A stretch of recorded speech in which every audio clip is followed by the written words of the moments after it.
வடக்கு கிழக்கு மாகாணங்களின் பல பகுதிகளிலும் எதிர்வரும் 23ஆம் தேதி வரை மாலை 6 முதல் காலை 6 மணி வரை கடுமையான குளிரான வானிலை நிலவும் வாய்ப்புள்ளது என்று யாழ் பல்கலைக்கழகத்தின் புவியியல் துறை பேராசிரியர் நாகமுத்து பிரதீபராஜா எச்சரிக்கை விடுத்துள்ளார். அவர் வெளியிட்டுள்ள பதிவில் மேலும் குறிப்பிடுகையில், இக்கால பகுதியில் உணரக்கூடிய வெப்பநிலையின் அளவு 16 பாகை செல்சியஸ் வரை நிலவுவதற்கு சாத்தியம் உள்ளது.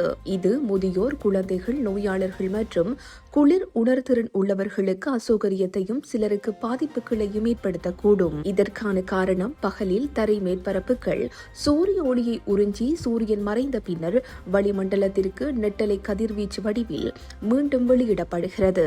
இந்த நெட்டலை கதிர்வீச்சின் அளவே இரவு எவ்வளவு வெப்பநிலை நிலவும் என்பதை தீர்மானிக்கிறது. இந்த குளிர் நிலைமை முகில்களற்ற வானம், வடக்கு மற்றும் கிழக்கு மாகாணங்களின் கடற்பகுதிகளில் நிலவும் குளிரான நிலைமை, உயர் அழுத்தம், பலவீனமான காற்று, சாரீரப்பதன் அளவு போன்ற காரணங்களால் தீர்மானிக்கப்படுகிறது. ஆகவே அடுத்த சில நாட்களுக்கு வடக்கு மற்றும் கிழக்கு மாகாணங்களின் மக்கள் இந்த குளிர் நிலைமை தொடர்பில் அவதானமாக இருப்பது அவசியம்.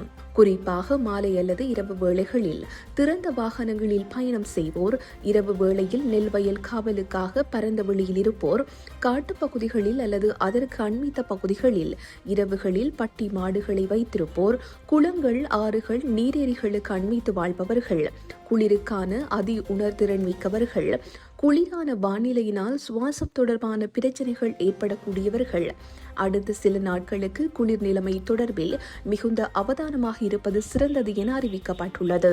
இதேவேளை வடக்கில் எதிர்வரும் 23ஆம் தேதி முதல் 27ஆம் தேதி வரை அவ்வப்போது மிதமான மழை கிடைக்கும் என்றும் 24 மற்றும் 25ஆம் தேதிகளில் சற்று கனமான மழை கிடைக்கும் என்றும் அறிவிக்கப்பட்டுள்ளது.